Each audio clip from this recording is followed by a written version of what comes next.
Hello guys, how's it going? My name is Dalaran, and recently more players are picking up Assassination rogues with the 905 updates. Not a lot of players expected for Assass to blow up like it did, but it looks like more and more players are switching over to Assassination as it's performing real well in pure single target. It looks like the spec is back from what it used to be in BFA, a reliable single target spec with quite a bit of viability for Mythic Pluses with its cleave bleed playstyle. In today's video, I want to talk about the legendaries. A lot of you guys have been asking me, what is the best Lego you should craft for Assassination? A lot of us want to make a Lego that's going to be best for everything, and in this video we're going to be talking about a legendary that actually saw buffs in patch 905, and why I think you should make this legendary ASAP if you are planning on playing Assassination Rogue, whether you're trying to get into some raiding, trying to slay bosses, or even trying to do Mythic Plus. So let's talk about that legendary in today's video. The legendary we'll be talking about is Doomblade. This legendary saw pretty decent buffs when it comes to patch 905. But also when you take a look at the overall changes that Assassination is playing with 905, it just synergizes super well into its single target focused playstyle. Assassination has always been a spec that's purely single target because your biggest button, your biggest burst ability is Vendetta. Vendetta only gets put on one singular target. And with so many different tools for you to do more damage to that one target, yes, you have ability to cleave with dots, but there's just so much impact with Shiv and the Envenoms, and just how much raw damage you can pack into it. Inside of that Vendetta, it gives Assassination the single target focus. So Doomblade's legendary ends up working really well for it. One, because the extra damage that it does. It makes you immediately do extra damage, and while you think it's not a lot, it's not a big bleed, it's about 3% or even 4% of your overall damage based on sims, but also based on actually playing with this Lego. Now 3%, 4% doesn't sound like a lot, but that's about where some of our better trinkets are for rogues. So think of it as like getting one of your better trinkets into like a third trinket slot, and that's basically what the bleed for the legendary does. It's very single target focused, so it's not that great in AoE, but it's still really good. Even in Mythic Pluses, I've been able to play with it, and about 3% of your damage, give or take. And also, we saw changes to Assassination with 905, where it's going back to that BFA style playstyle, where you can use Envenoms far more often. With Cut to the Chase being reintroduced to the spec, you no longer have to maintain Slice and Dice nearly as much, replacing those Slice and Dice refreshes with good old Envenoms, which is going to be great for pure single target, but even good in Mythic Pluses, because you will be refreshing your Slice and Dice with an Envenom, and that means you will be getting regular Envenoms, not just inside of your Shiv window. With more Envenoms in its natural playstyle, you get the use of that second component of the Doomblade's legendary, where your Envenom is going to deal 5% extra damage for every bleed on the target, with Corrode and Rupture and the new bleed that you get from your Mutilate now with this Lego. That's 15% extra damage for your Envenoms, which can actually go up to 20% inside of Mythic Pluses if you play with Crimson Tempest. But how does this legendary perform so far in terms of the sims? And I've ran sims on my rogue, but also we've looked at the data available to us in how this legendary is performing.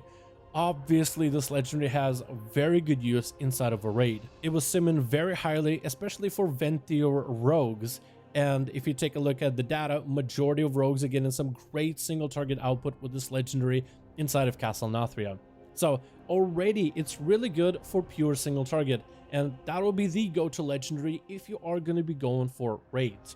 But what about dungeons? And this is where I want to say that Doomblade is probably one of the better legendary for dungeons as well, primarily Mythic Pluses. Now there's a bit of a caveat, because when it comes to pure AoE, it might not be the go-to legendary, but I think when it comes to Mythic Plus content and pushing, it might still be the best general legendary for all content. I've simmed my rogue, and there's a lot of things you can do with sims and legendaries. There's a couple different builds that you can do for Assass, like Master Assassin. That crit window, we talked about before, it's super amazing. All specs of rogues utilize it and can use it for insanely good damage. Plus for Assassination, you double dip into Master Assassin and Critical Strikes, where you actually generate more common points when your common point generate abilities like Phantom Knives, Shiv, and Mutilate crit. So you double dip into extra common points that you can use inside of big Vendetta windows. Plus also having Big Burst that has 100% crit, where you do 30% more damage to things because of Vendetta, is also quite good by itself. But Master Assassin, it really falls off when it comes to pure single target, pure focusing damage. It's pretty decent as a legendary when you have a Vendetta and when you can go for restells, which can be good. It has a really cool synergy with a Vanish Vendetta combo, but outside of just being able to focus enemies down, it has a bit of burst but falls off in single target. Then we have Zoldyck, which is a legendary where your poisons and bleeds do more damage the lower enemy's health is. So when they're below 30% health, you kind of have this execute phase with bleeds and poisons. Not all your abilities are bleeds and poisons. You have Venom Knives, you have auto attacks, you have mutilates, so anything that's a bleed or poison will gain value, and it's a pretty decent legendary for single target. Where this legendary ends up being really good in is AoE, and it's kind of like the generic legendary that people were to make before patch 9.05. If let's say you're going to be in a boss fight for quite a while during the execute phase, of course you're going to get a lot of value from Zoldyck. If you're going to be doing dungeon packs where the dungeon pack enemies are going to live at 30% health for quite a while, then yeah, that's also another good legendary that works there as well. In pure AoE situations, when you have multiple enemies and you can spread dots and bleeds all over the place, it's also really not a bad legendary.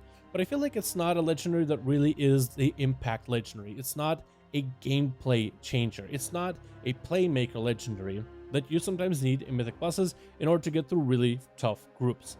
Doomblades, I feel like, is that legendary for Assassination Rogues. It really plays into the focus. Assassinations mark an enemy for dead with a Vendetta and then slam as much damage as they can, absolutely eviscerating the enemy from the face of the world. I feel like a lot of people try to chase that good overall AoE damage, so Zoldyck or Master Assassin could potentially be a decent choice. But Assassination has this kind of bad habit of being really good at only one thing, and splitting just makes you not that great at anything. For example, in BFA, it always suffered from this issue. You either could go for a very single target focused playstyle or a very AoE focused playstyle, because if you tried to half and half, you were only half effective.